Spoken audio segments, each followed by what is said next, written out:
Apakah ada rasa penerimaan itu dalam jiwa kita, sehingga dengan itu kita menjadi bahagia, merasa menang, merasa berhasil dengan semua perjuangan yang telah kita lakukan dari awal Ramadan, sehingga pribadi kita yang muslim, yang telah naik menjadi mukmin, bisa bertransformasi menjadi pribadi muttaqin yang layak menunaikan Idul Fitr di hari pertama di bulan Syawal nanti.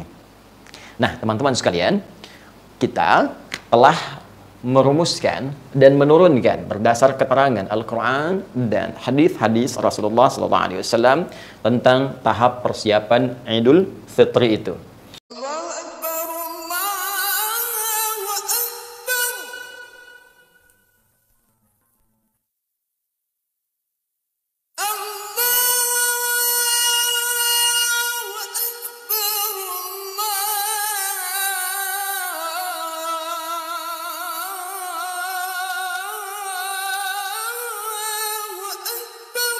Alhamdulillahi Rabbil Alamin, wassalatu wassalamu ala sayyidil mursalin, sayyidina Muhammadin wa ala alihi wa sahbihi wa dhurriyyatihi wa ummatihi ila yaumiddin wa ba'du. Saudara-saudariku, berbahagia kita bisa dipertemukan kembali oleh Allah Subhanahu wa Ta'ala. Karena itu, mari kita awali kultum kita, pertemuan kita dengan bermohon kepada Allah Subhanahu wa Ta'ala, semoga seluruh perjuangan kita diterima oleh Allah Subhanahu wa Ta'ala dengan penerimaan terbaik, insya Allah. Dan dengan penerimaan ini kita bisa mengukur apakah ada rasa penerimaan itu dalam jiwa kita, sehingga dengan itu kita menjadi bahagia, merasa menang, merasa berhasil dengan semua perjuangan yang telah kita lakukan dari awal Ramadan, sehingga pribadi kita yang muslim, yang telah naik menjadi mukmin, bisa bertransformasi menjadi pribadi muttaqin yang layak menunaikan Idul Fitr di hari pertama di bulan Syawal nanti. Nah, teman-teman sekalian, kita telah merumuskan dan menurunkan berdasar keterangan Al-Quran dan hadis-hadis Rasulullah SAW tentang tahap persiapan Idul Fitri itu. Mulai dari berwudu standar dasarnya, atau kita mengambil sunnah tertingginya yaitu mandi besar dalam pengertian fiqih yang telah saya uraikan. Kemudian setelah itu kita mencoba mencari pakaian terbaik. Masih ingat hadis riwayatnya disampaikan bahkan oleh cucu Nabi Hasan bin Ali bin Abi Thalib radhiyallahu taala anhuma, ya, diriwayatkan oleh Imam Al-Hakim An-Naisaburi dalam kitabnya Al-Mustadrak, mencari pakaian terbaik dengan ukuran standar fiqih yang telah kami uraikan pula pada edisi kemarin. Pun demikian, setelah itu kita ambil sunnah yang ketiga dalam tahap persiapan ini, yaitu mencicipi makanan yang menandakan bahwa Ramadan telah usai. Ya, sebagian ulama menganjurkan kita untuk bisa mencicipi makanan yang serupa yang pernah dilakukan oleh Rasulullah SAW, sehingga para ulama menyebutkan sunnah mengonsumsi makanan ini yaitu kurma dalam jumlah bilangan ganjil, witir. Ya, Anda bisa cicipi 1-kah, 3-kah, atau 5-kah. Jika pun tak menemukan kurma, Anda bisa mengambil sekiranya makanan yang punya nilai rasa yang serupa atau mendekati sama, yaitu punya rasa manis misalnya dan memiliki nilai glukosa, sehingga bisa memberikan kekuatan kepada tubuh, bukan sekedar menunjukkan puasa telah selesai. Baik, teman-teman sekalian, sekarang tiba saatnya kita masuk pada tutorial yang sangat penting, yang menandai rasa syukur kita kepada Allah Subhanahu wa Ta'ala karena telah diberikan kesempatan untuk menunaikan ibadah siyam. Masih ingat? Bukankah di Al-Quran surah kedua, di ujung ayat 185 itu, Allah menyampaikan bahwa ukuran keberhasilan orang takbir saat Idul Fitri itu adalah ketika ia mampu bersyukur kepada Allah Subhanahu wa taala. Walitukabbirullaha ala ma hadakum wa la'allakum tashkurun. Dan supaya engkau mampu menjadi hamba yang bersyukur kepada Allah Subhanahu wa taala. Dan kaidah syukur dalam Al-Quran, juga dalam hadis-hadis Nabi SAW, akan selalu terklasifikasikan pada dua bagian. Akan ditemukan aspek ritual dalam bentuk sholat, dan ini kita telah dapati isyaratnya dalam Al-Quran surah Al-Kawthar itu, inna a'tayna kal kawthar fassalli li rabbika wanhar inna syani'aka huwal abtar. Muhammad SAW, kami telah anugerahkan kepadamu nikmat yang sangat banyak. Kami jaminkan semua kenikmatan terbaik di surga nanti. Ya, sampai engkau mengatakan saya puas ya Allah. Untuk itu, sebelum sampai ke sana, syukuri dulu semua nikmat ini dengan cara salat. Fasalli. Karena itulah nikmat terbesar ketika menuntaskan siam Ramadan. Tuntas kita menghadapi Idul Fitr, maka sunnah ini pun langsung dicontohkan oleh Rasulullah SAW untuk menunaikan salat. Baik, edisi kali ini kita akan belajar bagaimana tutorial salatnya untuk kita tunaikan dalam rangka beridul fitri. Baik Anda yang tengah berada di zona merah sehingga akan ditarik kemudian itu ke rumah, ataupun di zona hijau yang diperkenankan menunaikan sholat di lapang atau di masjid, maka seperti apa tutorialnya? Ini yang coba akan kita ulas. Baik teman-teman sekalian, tutorial sholat Id saat ini akan kita langsung masuk kepada teknis penunaian sholatnya. Baik, tentunya kita harus merujuk kepada keterangan Al-Quran dan Sunnah untuk menentukan waktunya dulu. Ya, jelas kita mengetahui ini akan dimulai pada awal bulan Syawal, 1 Syawal. Namun 1 Syawal itu kapan waktu tepatnya? Ini kita akan turunkan. Kemudian yang kedua, secara teknis, hal-hal yang dicontohkan oleh Nabi dan diisyaratkan langsung kepada kita untuk dilakukan secara teknis menjelang penunaian sholat Id. Apa dan bagaimana teknis menjelang atau persiapan teknisnya yang terkait erat dengan sholatnya. Kemudian baru kita masuk teknis penunaiannya. Bagaimana cara kita menunaikan sholat Id seperti dicontohkan oleh Rasulullah SAW. Baik, kita mulai pertama untuk masuk kepada penentuan waktu.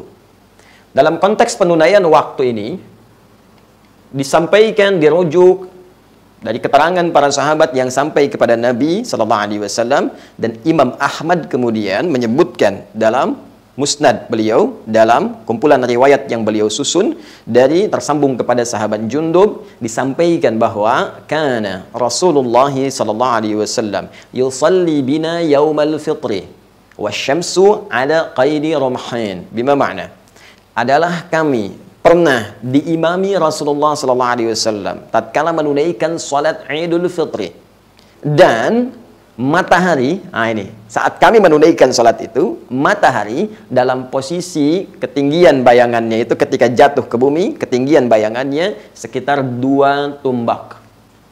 Ya, 2 tombak.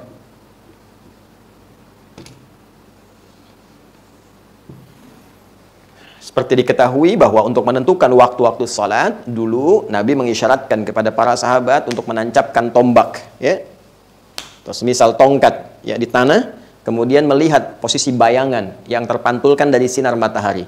Apakah kemudian panjang bayangannya itu ya lebih tinggi dari tombaknya, berapa sama dengan tombaknya, ataukah kemudian telah mengecil sampai hilang.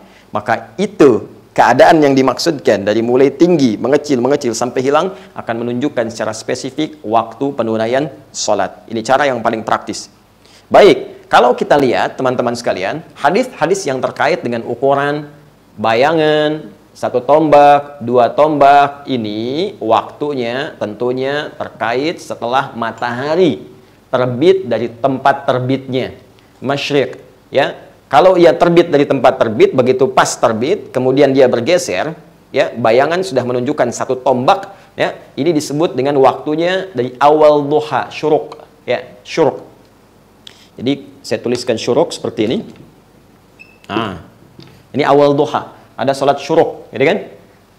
Tersebut di dalam hadis riwayat At-Tirmidzi di antaranya disambungkan kepada Nabi SAW ketika beliau bersabda, "Man shalal ghadata fil jama'ati au fil masjid." Siapa yang menunaikan salat subuh dengan berjamaah, ya, khususnya di masjid, ya, thumma yaq'udu yadhkurullaha, kemudian setelah itu dia nggak langsung beraktivitas yang lain, tidak langsung pulang kalau dia sedang di masjid, ya, tapi dia duduk berzikir kepada Allah Subhanahu wa taala. Zikir itu bisa baca Al-Qur'an, disebut dengan zikir. Quran surah ke-15 ayat 9. Ya, bisa juga dia zikir bertasbih, bertahmid, ya, bertakbir misalnya, ya, Al-Quran surah ke-4 ayat 103. Bisa berdoa, itu zikir. Quran surah ke-7 ayat 205. Ya, bisa menghafal Al-Quran, itu zikir. Quran surah ke-54 ya, ayat 17, 22, 32, 40. Bisa ikut ta'lim Sabtu Ahad, tak sadar gitu kan, tak terasa. Begitu selesai sholat ada ta'lim, itu bagian dari zikir. Dalilnya Quran surah ketiga ayat 190 sampai 191. Ya, baik, itu semua zikir. Kemudian thumma yusalli rak'atain, ya, fi bidayatid duha, maka dia salat 2 rakaat setelah itu di awal duha, ya, ketika mataharinya satu tombak itu awal duha. Maka ini salatnya disebut dengan syuruk, pergeserannya disebut isyraq, ya, tempat terbitnya matahari ketika terbit, ya, itu disebut masyrik terbit. Terbenamnya maghrib, ya. Masyrik dan maghrib dikumpulkan oleh Allah Subhanahu wa taala di firman-Nya pertama kali disebutkan di surah Al-Baqarah, surah kedua ayat 115. Walillahil masyriqu wal maghrib fa aynama tuwallu fa thamma wajhullah. Baik, maka milik Allah lah masyrik dan maghrib. Ini punya Allah, ini bukan Tuhan. Jadi jangan sampai kamu nyembah matahari. Matahari terbit, kamu menghadap, kamu sembah. Terbenam, kamu sembah juga. Bukan, itu punya Allah. Allah yang ciptakan kok. Kenapa kamu sembah? Sedangkan Tuhannya tidak kamu sembah. Maka kata Allah, masyrik tempat terbit, maghrib tempat terbenam, itu semua Allah yang ciptakan. Punya Allah. Baik, teman-teman sekalian. Kalau Anda kebingungan tentang kiblat, kata Allah, silahkan menghadap kemanapun, maka Allah akan menemukanmu. Dalam konteks kita sedang menunaikan salat. Baik, fokus ke sini. Jadi masyrik itu tempat terbit. Ketika dia bergeser ke arah syuruk ini, maka pergeserannya disebut dengan isyraq. Ya, isyraq. Asyraka, yusyriqa. Ya, menempati masyriknya dia bergeser, isyraq, bergeser ke awal duha disebut syuruk. Syuruk ini kadar bayangannya 1 tombak. Ya, 1 tombak. Baik, teman-teman sekalian, fokus bersama saya. Kadar bayangan 1 tombak kurang lebih lah kalau sekarang kita tarik misalnya, ya, setelah menunaikan salat subuh, dari waktu subuh kurang lebih 1 jam sampai 1 jam setengah. Ya, kurang lebih demikian. Jadi kalau subuhnya misal 4:30, ya 5:30 sampai jam 6 atau kurang sedikit itu masuk syuruk. Ya, jadi kalau kita misalnya ingin lebarkan menjadi 2 tombak, ya tambah kurang lebih setengah jaman lah, ya, secara maksimalnya. Jadi bisa kita tarik kalau ini syuruk ditunaikan 1 tombak, kisaran durasi waktunya 1 jam, 1 jam setengah. Ya, pasca salat subuh. Kalau sekarang kita ambil jam 6 misalnya, misal saja, ambil waktu amannya, ya, fokus baik-baik. Maka untuk 2 tombak kita tambahkanlah 15 sampai 30 menitan. Ya, kurang lebih jam 6.30. 6.30 kalau kita mau mulai lebih awal di sini. Jelas? Nah, ini ukuran ini bergantung kepada kapan kita menunaikan salat subuhnya. Ambil. Dan ini waktunya terbentang luas. Waktu ini. Jadi kalau kita ingin tunaikan, karena ini awal duha, terus kita tambahkan waktunya seperti tadi, kurang lebih 2 tombak ukuran jam 6.30, ya, dan waktu ini terbentang luas sampai ke menjelang zuhur. Ya, sehingga karena waktunya terbentang luas, teman-teman sekalian, ini untuk awal waktu penunaiannya. Jadi kalau kita tarik ke dalam waktu Indonesia misalnya bagian barat, sesuaikan dengan waktu salat subuhnya, Anda ukur, kita ambil misalnya jam 6.30, ini awal waktunya. Baik. Kalau sekiranya Anda ingin mengambil kelapangan dalam penunaiannya, silahkan. Waktunya terbentang, kata para ulama, sampai dengan menjelang zawal, sesaat sebelum zuhur. Sesaat sebelum zuhur. Ya. Fokus. Kenapa ini penting saya sampaikan turunan ini? Umumnya, kalau kita menunaikan sholat id di lapang atau tempat terbuka, maka kita pada umumnya mengambil waktu-waktu yang awal. Karena ketika naik lebih tinggi waktunya, jam 7 kah, setengah 8 kah, kondisi mataharinya semakin naik, sinarnya semakin terasa. Ya, apalagi kalau ditunaikan di lapang jam 9, jam 10, siapa yang bisa tahan? Sholat aja udah begini-begini gitu kan. Maka bagaimana ketika mendengar khutbah? Bubar mungkin. Atau interupsi karena sudah terlampau panas. Ya. Nah, tapi dalam situasi seperti sekarang, kan tidak semua orang bisa menunaikan di lapang. 19 yang tengah kita hadapi, ya mungkin ini akan ditarik secara ilatnya ketika akan ditunaikan. Yang tidak bisa di lapang, tidak bisa di masjid, tarik lagi ke rumah. Ya, dalam konteks di rumah inilah teman-teman sekalian, saya ingin katakan, kalau Anda tidak dapat di jam 6.30, tidak ada masalah. Anda tunaikan jam 7 misalnya. Ya, jam 7 belum siap, agendakan jam 8.08.00. Ya, ini bergantung tentunya kepada sunnah-sunnah sebelumnya yang ini. Walaupun akan lebih baik tentunya di awal waktu itu ditunaikannya untuk menunjukkan kesungguhan kita. Kecuali kalau ketiduran, ya efek terlalu malam Anda beraktivitas tidur bangun-bangun jam 10 gitu kan.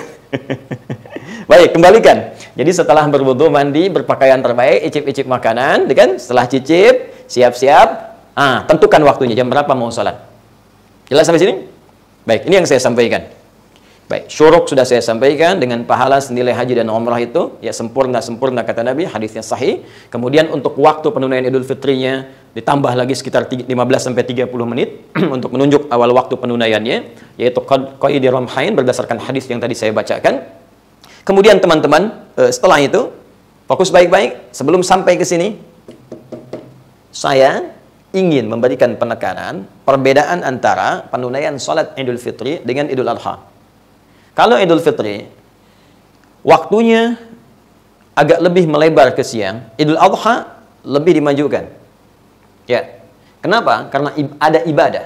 Karena ada ibadah yang sangat penting, sehingga dengan pentingnya ini dimasukkan pada kata adhanya, ya, yaitu udhiyah, menyembelihnya. Yang lebih baik dilangsungkan di waktu duha. Jadi begitu masuk ke duhanya, penyembelihan dilakukan. Sehingga Idul Adha dilakukan lebih awal sholatnya. Ya, kalau tadi syuruk misalnya jam 6, ini kurang lebih syuruk ditunaikannya. Jam 6 sudah sholat Idul Adha.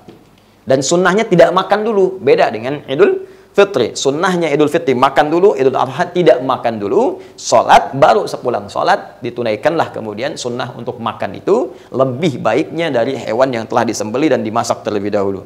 Baik, inilah yang menyebabkan Idul Adha lebih cepat ditunaikan sholatnya. Tapi Idul Fitri sifatnya agak santai dari segi waktu, karena ada sunnah-sunnah ini yang kita tunaikan terlebih dahulu.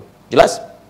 Baik, jadi dari waktu sifatnya sudah saya sampaikan, jelas. Kita bisa mulai. Ya, kalau saya sebutkan 2 tombak, tar semua orang keluar pasang tombak gitu kan.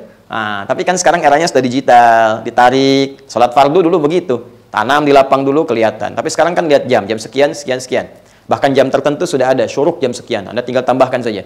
Sekarang kita ambil patokan misalnya yang sederhana, 6:30, siap-siap. Ya, semua siap. Jam 7 dimulai, misal. Baik, bergantung kondisinya. Ini sudah. Jadi kalau nanti tiba, diumumkan oleh pemerintah kita, ya, berdasarkan pantauan hilal, berdasarkan hitungan dari falak astronomi, insya Allah akan ditetapkan Idul Fitri berlangsung hari sekian, ya, 1 Syawal bertepatan dengan tanggal B dan seterusnya. Dan mungkin diduga kuat 1 Syawal ini akan bertepatan dengan tanggal 24 Mei di hari Ahad. Ya, karena ini hari Jumat, posisi masih di bawah ufuk maghribnya. Ya, secara perhitungan falak, konjungsi terjadi nanti di dini hari Sabtu, ya, jam 00.45. Sehingga posisi hilal pada saat itu teman-teman ini baru nampak terlihat nanti di hari Sabtunya, ya, Sabtu malam Ahadnya itu sudah di atas 6 derajat dan dipastikan dari segi perhitungan falak insya Allah hari Ahadnya, ya, untuk 1 Syawal 1441 Hijrah. Karena itu kalau malam sidang itsbat akan diduga kuat Ramadan akan berjumlah genap 30 hari dan esok Sabtu hari ke-30 Ahadnya baru kemudian Idul Fitri. Jadi kalau demikian, ya, konsepsinya. Jadi persiapannya sudah mantap, lebih kepada persiapan ukhrawinya, spiritualnya untuk menjelang Idul Fitrinya. Jadi semua bisa disiapkan dari 2 hari menjelang prosesi Idnya. Teruskan. Sekarang teknis, sudah tahu waktu. Teknis terkait erat dengan persiapan sholatnya, sehingga nanti kelengkapannya bisa kita siapkan lebih awal. Teman-teman, yang pertama, penting disiapkan sutrah, batas. Yang dengan batas itu tidak boleh seorang yang tidak sholat atau akan bergabung sholat melewati orang yang sedang sholat di antara batas sutrah itu. Baik, Anda bisa simpan sutrah ini, ya, diletakkan di depan imam posisinya. Ingat, kalau ada imam di belakang makmum, maka sutrah sholat berjamaah depan imamnya. Saya ambil contoh misal, ini saya akan taruh di bawah, teman-teman sekalian. Fokus, ini akan saya taruh di bawah. Sutrah itu secara gampangnya begini. Anda menyimpan satu benda, yang benda ini memiliki, hati-hati, ya, penampakan yang cukup baik dan tinggi, sehingga diketahui oleh orang yang mungkin akan lewat, ini batasnya. Ya, jadi kalau saya simpan di sini misalnya, dan jangan iseng ya, jangan terlalu disimpan jauh ke sana gitu kan. Cukup posisi Anda sujud di mana. Ketika Anda sujud, misal, saya akan menunaikan sujud seperti ini. Sujud, demikian teman-teman. Ya. Begini, nah ini sutrahnya di sini. Jadi nggak usah dipasang terlalu jauh, ya. Nah, ini penting saya sampaikan secara umum penanaman sutrah ini, karena nanti boleh jadi kaidah ini akan berlaku umum seperti Anda sholat misalnya di luar Idul Fitri, entah itu di perjalanan, ya kan? Atau di musalla yang ketika Anda masbuk, ya, dan seterusnya. Pasang sutrah, kalau mau gampang, bagi teman-teman yang ada musalla, ya kan? Atau ruangan khusus yang disiapkan ketika ditarik ke rumah misalnya. Nah, kalau di masjid kan ada mihrab. Ya, mihrab itu kan ada tembok. Ya, di bagian imamnya itu. Jadi, kecil kemungkinan orang lewat. Karena nggak ada yang bisa nembus tembok, gitu kan? Nah, di rumah juga begitu. Kalau Anda ada satu ruangan, ruang tengah kah, atau misalnya di kamar kah, Anda bisa ambil posisi bentangkan sejadah, tepat di depannya itu tembok. Ya, jadi dalam konteks ini, tidak ada orang yang lalu lalang. Dan terlihat di hadapan Anda. Jelas? Baik, ini sutrah imam. Makmum, teman-teman sekalian, dalam konteks berjamaah nggak perlu pasang sutrah lagi. Nah, jadi jangan sampai begini, imam pasang sutrah, makmum pasang nggak usah. Ya, karena bagi makmum, nanti saf makmum itu ada kelonggaran. Kalau saf imam nggak boleh dilewati, tapi makmum ini kalau batal satu, boleh melewati yang lain. Ya, misal sedang sholat tiba-tiba batal. Ya, jangan ditahan-tahan ya. Kalau sedang nggak enak, nggak usah ini naik, sudah. Ya, udah batalkan saja. Batal, Anda kembali keluar. Anda bisa lewati makmum yang lain. Itu nggak membatalkan dan tidak mengganggu kepada yang lain juga kalau paham fikihnya. Anda keluar, wudhu lagi, gabung lagi. Yang ini geser.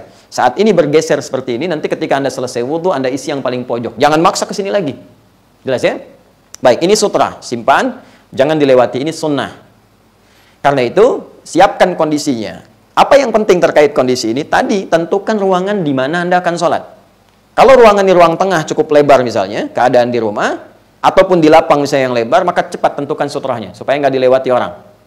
Baik, jelas? Paham ya? Selanjutnya, kalau sudah jelas teman-teman sekalian, susun safnya. Ya, susun saf terlebih dahulu. Tentukan imamnya. Baik, terkait dengan yang di lapang, di masjid atau bahkan di rumah, sholat berjamaah itu kaidahnya sama. Pasti ada imam dan makmum. Itu disebut dengan jamaah. Jadi tidak mengikat tempat, baik yang di lapang, di masjid, ataukah di rumah. Ada imam, ada makmum. Maka imam mengecek dulu keadaan makmumnya, memetakan kondisinya, dan merapikan safnya. Jelas? Baik, penting untuk Anda melihat. Jadi bukan formalitas begini, rapatkan, luruskan. Ya, dan tidak apa menggunakan bahasa Indonesia, nggak ada masalah. Tidak harus pakai bahasa Arab, karena ini maknawi sifatnya. Ya, rapatkan, luruskan, istau, istaqimu. Tidak hanya demikian teman-teman, Anda membalik, menghadap kepada makmum, lihat. Rapatkan, sayang, dek, rapatkan ya. Ya, di belakang, paling belakang mama dengan adik-adik yang perempuan, rapatkan juga, rapat, ya. Rapat, luruskan. Nah, ketika Anda melihat makmum ini, coba petakan. Siapa mereka? Mungkin ada yang tidak bisa berdiri terlampau lama, ya kan?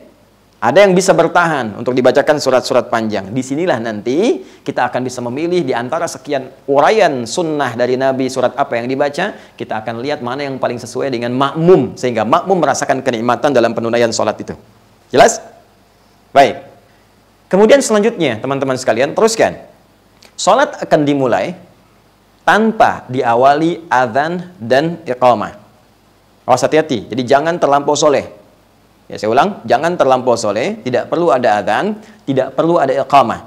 Tersambung hadis kepada Nabi SAW, diriwayatkan ketika Nabi akan menunaikan salat Id itu, maka kami tidak mengawalinya, kata para sahabat, dengan adzan ataupun iqamah. Jadi langsung beliau ya memberikan arahan kepada kami, meluruskan saf dan seterusnya, salatul jami'ah, siap-siap salat kemudian ditunaikan. Jelas? Baik, kalau sudah sampai ke situ, mari kita masuk kepada teknis utamanya.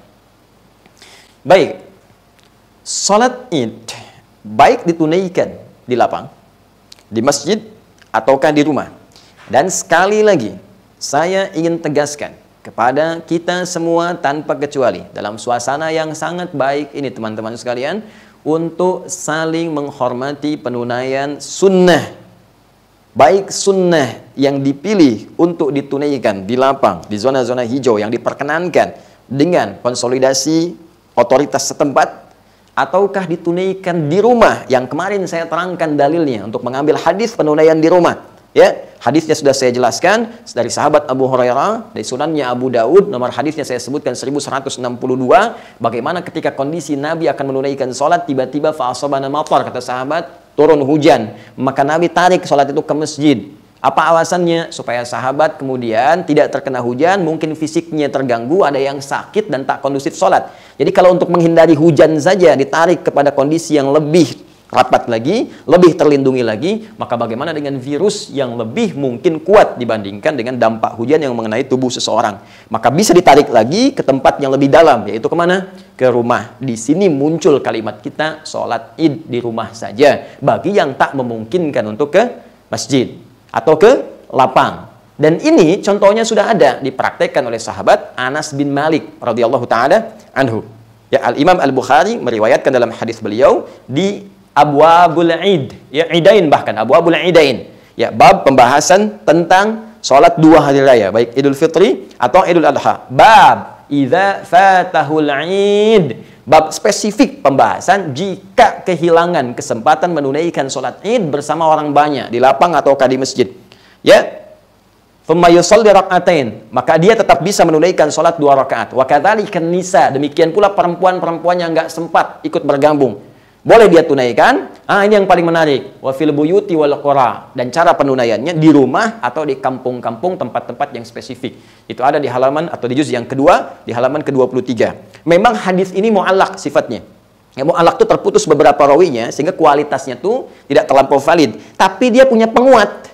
Ya, di mana? Di Musannaf Ibnu Abi Syaibah. Ya, dalam musannafnya dikuatkan, jalurnya disebutkan, plus didukung di Sunan Al-Baihaqi, disebutkan jalur yang mu'allaq tadi, sehingga hadis ini naik menjadi kuat. Itulah kejeniusan Imam Al-Bukhari, walaupun tidak dimasukkan dalam kitab sahihnya, beliau tetap menyampaikan karena ada penguat dalam riwayat-riwayat yang lainnya. Ya, apa yang disebutkan di situ? Disebutkan bahwa sahabat Anas bin Malik jama'a ahlahu wa banihi. Ketika beliau tak mampu menunaikannya di lapang seperti yang lainnya, maka beliau coba kumpulkan keluarganya dan anak-anaknya.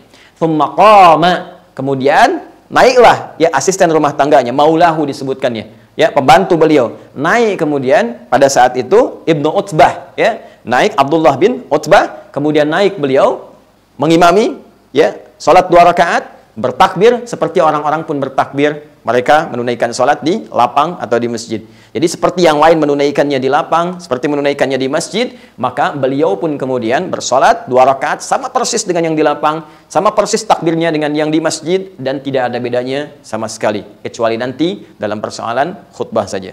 Jadi sahabat-sahabat sekalian, dengan uraian tadi dapat kita ketahui dengan rahmat Allah Subhanahu wa taala, ya, dan petunjuk yang jelas dari Rasulullah SAW yang memberikan kesempatan bahagia bagi setiap insan beriman, ya, yang telah berjuang menunaikan ibadah siyam selama 30 hari itu. Allah memberikan apresiasi. Apa di antara hadiah yang Allah berikan kepada kita? Kesempatan yang luas untuk semua orang untuk menunaikan sholat Id. Jadi saking pentingnya Id ini, sudah nggak ada syarat mutlak misalnya mesti di lapang aja, kalau nggak di lapang nggak ada Id. Tidak, teman-teman, jangan khawatir. Yang tak bisa di lapang silahkan di masjid, tak bisa di masjid silahkan di rumah, dan semuanya disamakan petunjuknya oleh Nabi SAW. Tak ada beda penunaiannya baik di lapang ataupun di rumah, plus keutamaannya dengan kondisi masing-masing yang mengikat penunaian sholat yang dimaksudkan. Jadi dari sini, sekali lagi, jangan ada kesan pesimis ketika memang dalam kondisi tertentu kita mesti menunaikan di rumah. Tunaikan saja. Ya, sunnah jelas, petunjuk jelas, pedoman ada, alhamdulillah, sah, pahala insya Allah dengan izin Allah diturunkan. Pun demikian, dalam kondisi yang normal, di sebagian tempat, tunaikan di lapang, ya, tunaikan atau di masjid, sama persis dengan yang di rumah tadi, tanpa ada perbedaan sedikit pun. Jelas? Jelas? Jelas, jelas. Mari kita coba tunaikan tutorial dari sholatnya.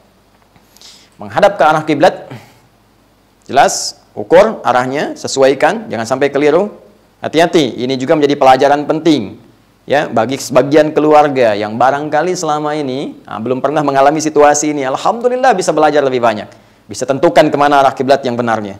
Ya, Quran surah kedua ayat 144. Ya, arahkan sesuai ke Masjid Al-Haram. Ya, fawalli wajhaka syatral Masjidil Haram. Selesai, arah kiblat sudah, berikan arahan seperti tadi saya sampaikan, siap untuk memulai, kemudian berikan isyarat salatul jami'ah. Salat kita akan mulai. Ingat ya, tak ada qamat, tak ada azan sebelumnya. Isyarat boleh dengan bahasa Indonesia. Ya, salatul jami'ah boleh kalau mau pakai bahasa Arab atau bahasa Indonesia. Yuk kita mulai salatnya berjamaah ya. Khusyukkan hati kita, tenangkan jiwa kita dan rasakan kenikmatan untuk berdoa saat salat. Nikmat. Berniat dalam hati kita, kemudian mulai bertakbir. Fokus baik-baik. Nah, sebelum sampai ke takbir, saya ingin tunjukkan jumlah rakaatnya hanya 2. Jadi salat Idul Fitri ditunaikan 2 rakaat.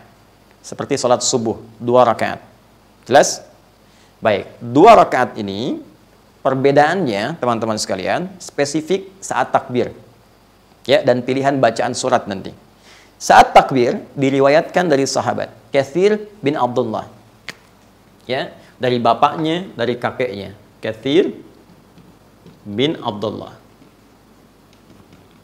Dari bapaknya, dari kakeknya, dari Nabi sallallahu alaihi wasallam. Ketika terlihat beliau menunaikan salat Id itu, beliau mengimami dengan takbir, disebutnya takbirat zawaid. Takbir tambahan dari sekedar takbiratul ihram. Takbir tambahan ini di rakaat pertama jumlahnya 7 dan di rakaat kedua jumlahnya 5. Baik, jadi ketika Anda bertakbir seperti biasa takbiratul ihram, Allahu Akbar, boleh angkat seperti ini di sini sejajar dengan bahu, hadwa mankibaihi. Ini hadis jadi Al-Bukhari ada, di hadis Muslim juga nomor hadis 397 ada. Rawinya sahabat Abu Hurairah yang menyampaikan kepada kita dari peristiwa seorang bernama Khalad bin Rafi Az-Zuraiqi ketika diajarkan oleh Nabi sallallahu alaihi wasallam cara salat yang benar. Maka Nabi mengatakan, "Idza qumta ila shalah fasbighul wudhu." Jika Anda ingin menunaikan salat dengan sempurna, sempurnakan wudu, tsumastaqbilul qiblah, menghadap ke arah kiblat, kemudian bersalat bersiap, kemudian bersiap untuk takbir, maka Nabi contohkan bertakbir mengangkat tangan sejajar dengan bahunya, hadwa mankibaihi di sini. Ya. Bisa juga sejajar dengan daun telinga di sini. Mana yang paling nyaman saja. Ini di dalam riwayat hadis An-Nasai. Sejajar dengan daun telinga. Jadi boleh diangkat sini, boleh diangkat sini. Takbir yang pertama, membuka salat. Pembuka ini disebut takbiratul ihram. Ya, jadi ketika bertakbir, kemudian ihram, sifat ihramnya muncul. Apa itu ihram? Dari ahrama yuhrimu ihraman. Akar katanya diambil dari haram. Harama yahrumu haram. Haram itu dilarang, tidak boleh. Kalau kita ingin menanggalkan segala hal untuk menunjukkan ini tidak boleh, tambah hamzah. Ahrama yuhrimu, sifatnya ihram. Maksudnya apa? Ketika sudah bertakbir, maka dilarang. Tidak boleh, tinggalkan segala hal yang tidak terkait dengan sholat. Buang urusan dunia ke belakang. Buang, jangan dibawa-bawa. Permasalahannya, orang sholat seringkali membawa dunianya, sehingga itu mengganggu kekhusyuan dalam sholatnya. Padahal rumusnya jelas, begitu diangkat takbir. Ya, di Abu Daud disebutkan, fayaqulu Allahu Akbar, katakan dengan lisanmu, Allah yang maha besar. Dunia nggak besar, pekerjaan nggak besar, gaji nggak besar sekarang. Corona kecil, semua Allah yang hanya besar. Ya, buang semua ke belakang. Sehingga urusan kita hanya terfokus kepada Allah saja dan mengagungkan Allahu Jalla Jalalah. Diangkat seperti ini, kemudian angkat sejajar dengan ya telinganya, atau sejajar dengan bahu atau daun telinganya. Maka setelah itu teman-teman sekalian, ihram, ingat ihram, buang semua yang tidak ada kaitan dengan salat. Fa wada'u kaffahul yumna aw yadahul yumna 'alal yusra, maka kemudian meletakkan telapak yang kanan di punggung yang kiri seperti ini. Ya. Di dadanya, sadrun, di sini boleh begini, ya. Yang telapak ke punggung, boleh ini rusgun ala rusgin. Ya, ini pergelangan di pergelangan, di sini ketemunya. Ya, tapi tolong harus pas ya. Jangan direka-reka. Allah Akbar, tidak ya. Cukup langsung saja takbir Allahu Akbar. Boleh ke sini sedikit tapi jangan sampai ke sini. Ya, jadi jangan megang siku ke sini. Dan ini dicela oleh Nabi. Jangan sampai kamu takbir bersedekap seperti orang sombong. Jadi diibaratkan sombong begini. Ya, kayak lagi ngawasin proyek gitu. Seperti ini. Ya, tidak. Jadi sampai di sini saja. Nah, ini takbir pertama. Disebut takbir pembuka. Bukan pertama dalam konteks yang 7 tadi. Jadi takbir pembukanya, ihram. Baru setelah itu tambahkan 7. Ya, bacaan tidak ada beda. Allahu Akbar seperti tadi, ya. 1, Allahu Akbar. 2, Allahu Akbar. 3, sampai dengan 7. Baik, Ustaz, apakah di sela-sela takbir itu ada bacaan spesifik? Baik, di sini ada perbedaan kecil pendapat di antara ulama. Karena memang tidak ada yang spesifik langsung disebutkan dari Nabi, hanya isyarat saja. Dalam hadis Katsir bin Abdullah tadi, nggak dirinci bacaan antar takbir zawaid tadi, takbir tambahan. Hanya disebutkan Nabi takbir 7 kali. Pertama, rakaat kedua 5 kali. Karena hanya sebutannya seperti itu saja, maka ada yang menyimpulkan, terutama mazhab Maliki, di Imam Malik, takbirnya tidak diselingi dengan bacaan apapun, cukup takbir saja. Ya, jadi singkat, cepat, padat. Allahu Akbar. Allahu Akbar. 2. Allahu Akbar. 3. Allahu Akbar. 4. Demikian terus sampai dengan 7. Baik. Di mazhab Syafi'i kemudian mengambil keumuman makna dari sela-sela walitukabbirullaha ala ma hadakum. Isyarat Al-Qur'an supaya engkau memperbanyak takbir. Sedangkan takbir teknis petunjuk ketika dari bacaan Nabi ada riwayat menyebutkan takbir, tahmid, tasbih. Allahu Akbar, Allahu Akbar, la ilaha illallah, wallahu akbar, walillahil hamd. Ya, ada takbir, ada tasbih, ada tahmid. Maka sebagian, khususnya dari mazhab Syafi'i, mengisi sela-sela itu dengan kalimat-kalimat isyarat hadis tadi. Jadi begitu diucapkan takbirnya, diangkat tangannya, Allahu Akbar kabira, alhamdulillahi katsira, subhanallahi bukratan wa asila. Ya, atau perbanyak takbir saja, tahmid saja, atau tasbih saja. Ini umum sifatnya. Sampai dengan 7. Jadi Allahu Akbar, jeda ucapkan, Allahu Akbar, jeda ucapkan, mau tasbih, tahmid, takbir, atau dihimpunkan. Allahu Akbar kabira, alhamdulillahi katsira, wa subhanallahi bukratan wa asila. Allahu Akbar kabira takbir, walhamdulillahi katsira tahmid, ya wa subhanallahi bukratan wa asila tasbih. Ketiganya dikumpulkan dalam satu kalimat. Baik mengucapkan atau tidak berpengaruh kepada sahnya sholat.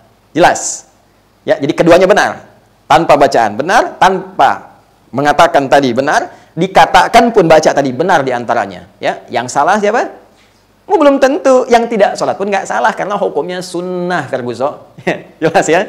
Nah, jadi jangan menyimpulkan sesuatu yang belum kita ketahui dasarnya. Paham ya?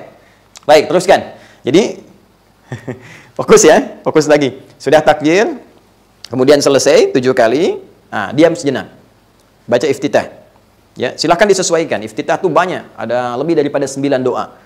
Mau baca yang panjang boleh ya. Allahu Akbar kabira, alhamdulillahi katsira, subhanallahi bukratan wa asila ya. Kemudian disambungkan wajjahtu wajhiya lillazi fataras samawati wal arda hanifan muslima wa ma ana minal musyrikin. Inna salati wa nusuki wa mahyaya wa mamati lillahi rabbil alamin la syarika lahu wa bidzalika umirtu wa ana minal muslimin atau wa ana awwalul muslimin. Boleh. Yang mau pakai Allahumma ba'id baini wa baina khataayaya silahkan, boleh. Atau yang paling pendek pun boleh, silahkan. Ya, jadi silahkan dipilih mana yang paling memudahkan. Setelah takbir iftitah, jadi kalau iftitah yang pendek, istiftah yang panjang, ya. Setelah itu masuk Al-Fatihah 7 ayat, ya, bismillahirrahmanirrahim sampai waladhdallin, selesai. Bismillahnya mau dijaharkan boleh yang jadi imam, ya. Jadi nanti ada setidaknya menghitung para ulama hadis ada 70 riwayat tentang bacaan bismillah, dibagi 4 klasifikasi. Pertama boleh jahar, ini diambil nanti oleh Al-Imam Syafi'i, ditunjukkan pada muridnya sampai diikuti mazhabnya. Jahar itu keraskan. Setelah selesai iftitah, masuk Al-Fatihah, bismillahirrahmanirrahim. Jelas, jahar. Sir itu silent, yang dengar cuma kita. Bismillahirrahmanirrahim. Alhamdulillahi rabbil alamin. Jelas. 3, tidak dibaca sama sekali, langsung alhamdulillah. Alhamdulillahi rabbil alamin. Jelas? Kemudian yang terakhir dibaca rakaat pertama dengan keras, bismillahirrahmanirrahim. Selanjutnya tidak dibaca lagi. Anda boleh pilih mana yang paling mudah untuk dipilih. Jelas? Tapi sebelum membaca itu, ta'awudz dulu. Ta'awudz dan sifatnya sir. A'udzubillahi minasyaitonirrajim. Sir, silent, baru Al-Fatihah. Ulang, fokus. Takbir, iftitah, ta'awudz, Al-Fatihah. Setelah waladhdallin, amin, tuntas, baca surah. Surahnya bisa Anda pilih.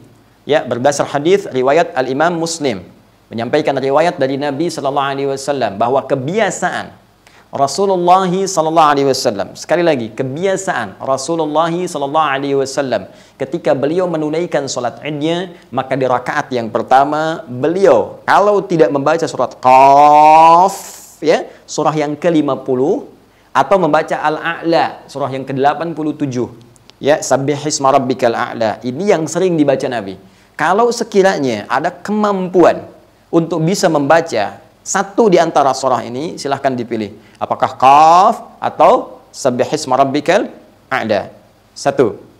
Adapun kemudian di rakaat yang kedua, setelah selesai waladdallin, amin, tuntas, maka kebiasaan Nabi sallallahu alaihi wasallam beliau memilih satu di antara dua surah lagi. Ya, imma surah 54 Al-Qamar, ya, atau surah yang ke-88 Al-Ghasyiyah. Kalau tidak baca Al-Qamar, ya iqtarabatis sa'atu wa insyaqqal qamar, atau hal ataka haditsul ghasyiyah. Ini kebiasaan. Kebiasaan yang Nabi kerjakan disebut sunnah, sehingga para ulama mengatakan sunnahnya boleh rakaat pertama Sabbihisma rabbikal a'la, rakaat kedua hal ataka haditsul ghasyiyah, atau rakaat pertama Qaf, rakaat yang kedua iqtarabatis sa'ah wa insyaqqal qamar. Ini pilihan.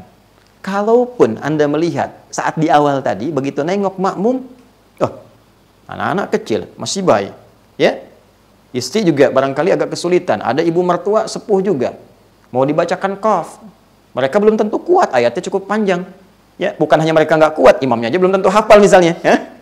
Atau ala-ala juga demikian. Ya. Sudah imam nggak kuat, sudah imam nggak hafal, makmum belum kuat. Atau sudah imam belum hafal, makmum nggak kuat. Nah, maka pilih. Ala-ala, aduh belum bisa hafal juga ala-ala misalnya. Maka nggak usah susah-susah. Baca yang tengah-tengah. Ad-duha. Ya. Wadduha wal laili idza saja. Baik, ma wadda'aka rabbuka wa ma qala, baca ad-duha. Rakaat keduanya baca al-insyirah. Karena duha dan al-insyirah itu satu paket penurunannya. Ya, maka saya lebih senang kalau rakaat pertama baca ad-duha, kedua al-insyirah. Ustadz, saya sulit juga Ustadz bacanya. Nah, ini qadar Allah ini, alhamdulillah syukur pada Allah saya diberi kesempatan jadi imam seumur-umur di keluarga. Mudah-mudahan hisabnya ringan di hari kiamat dan bisa jadi tanda di hadapan Allah. Ya Allah, saya pernah jadi imam di keluarga. Ya. Bawa, ini kesempatan. Kalau bisa para ayah di rumah, jangan wakilkan. Kalau bisa Anda. Kecuali kalau Anda telah siapkan generasi penerus. Anak-anak yang sudah 30 juz, hafid, kebanggaan, silahkan. Tapi kalau Anda mampu lakukan, itu akan meringankan hisab Anda di hari kiamat. Ketika ditanya apa yang sudah kamu kerjakan sebagai seorang ayah. Ya Allah, Engkau maha tahu, aku pernah menjadi imam dalam salat Id bagi keluargaku. Dan ini mungkin akan meringankan dari sekian hisab yang akan Allah tanyakan kepada kita. Kalau sulit ad-duha, sulit al-insyirah, bukan aib. Anda memimpin dengan al-ikhlas, qul huwallahu ahad, atau al-falaq, atau an-nas. Tidak ada masalah. Yang penting, ada satu lembaran tertuliskan di episode kehidupan kita, bahwa kita pernah jadi kebanggaan di keluarga dengan memfungsikan fungsi keimaman kita, bukan sekedar di rumah tangga, mengurus rumah dan persoalan tangga, tapi juga dalam persoalan konteks spiritual dan untuk akhirat kita. Selebihnya teman-teman, tidak ada beda. Setelah selesai surah yang pertama, ruku seperti biasa. Allahu Akbar, ruku. Baik, kemudian yang tidak, ya, sami Allahu liman hamidah, seperti biasa saja, seperti Anda salat subuh. Ya, 2 rakaat. Ya, hanya nanti tidak ada kunut. Ya, sepakat kalau Idul Fitri nggak ada kunutnya. Kemudian setelah itu, rakaat kedua juga demikian sampai dengan salam. Dan selesai salat Id. Baik. Bagi yang di lapang atau di masjid, setelah selesai dilanjutkan dengan khutbah. Sunnahnya. Baik ya? Untuk menyampaikan kegembiraan. Dan khutbahnya singkat padat. Ya, Nabi hanya tersebut dalam riwayat-riwayat, ya, hamadallah wa athna alaihi, beliau memuji Allah. Ya, kemudian wa wa'adhan nas, menyampaikan nasihat kepada orang-orang, wa dzakarahum, mengingatkan mereka untuk meningkatkan takwa kepada Allah Subhanahu wa taala. Lalu memerintahkan kemudian kepada Bilal untuk memotivasi orang-orang yang mau sedekah. Nah, ini dasar penyebaran kotak infak gitu ya. Nah, itu dasarnya ada. Hadisnya juga ada, sahih hadisnya. Ya. Maka nanti disebutkan ada perempuan-perempuan yang nyimpan perhiasannya, nyampaikan hartanya dan sebagainya. Itu dalam konteks yang normal. Dalam kondisi Anda ada di rumah, nah, di sini sebagian besar berpendapat bahwa tuntutan untuk berkhutbah itu lebih ringan. Artinya ditiadakan, tidak ada masalah. Karena yang penting dalam sholat Id itu adalah sholatnya. Ya, adapun khutbah itu untuk menyampaikan pesan kepada orang banyak, orang-orang. Nah, ini di rumah Anda cuma Anda dan keluarga. Jelas, gitu kan? Walaupun kalau ingin khutbah tidak dilarang, cukup penuhi rukunnya saja. Ya, paham ya? Memuji Allah Subhanahu wa taala, kan? Bersalawat kepada Rasulullah sallallahu alaihi wasallam, kemudian syahadat, berikan pesan singkat sudah. Ya. Kalau enggak bisa pesannya, baca ayat takwa, ittaqillah. Ya, ya ayyuhalladzina amanu taqullaha haqqa tuqatih wa la tamutunna illa wa antum muslimun. Enggak hafal juga, sampaikan ma adik-adik sekalian, anak-anakku, yuk kita mulai dengan papa dan kita semua untuk meningkatkan takwa kepada Allah. Selesai. Barakallahu li wa lakum. Doa tutup. Minta boleh pakai bahasa Indonesia, tidak ada masalah. Pakai bahasa Indonesia, selesai doa sama-sama. Mungkin suasananya akan berbeda. Ketika seorang ayah selesai salat, dia berdiri memuji Allah. Alhamdulillahirabbil alamin. Wassalatu wassalamu ala Rasulillahil karim, bersalawat kepada Nabi sallallahu alaihi wasallam, bersyahadat. Setelah itu menyampaikan, ini adalah episode baru Idul Fitri kita, tapi kesempatan terbaik bagi ayah, bagi papa untuk menyampaikan kepada kalian semua. Papa sayang kalian semua, sayang di dunia dan sayang untuk di akhirat kita. Semoga seperti Allah kumpulkan kita di dunia, Allah akan kumpulkan lagi kita di akhirat. Karena itu maafkan kalau selama ini ada yang kurang.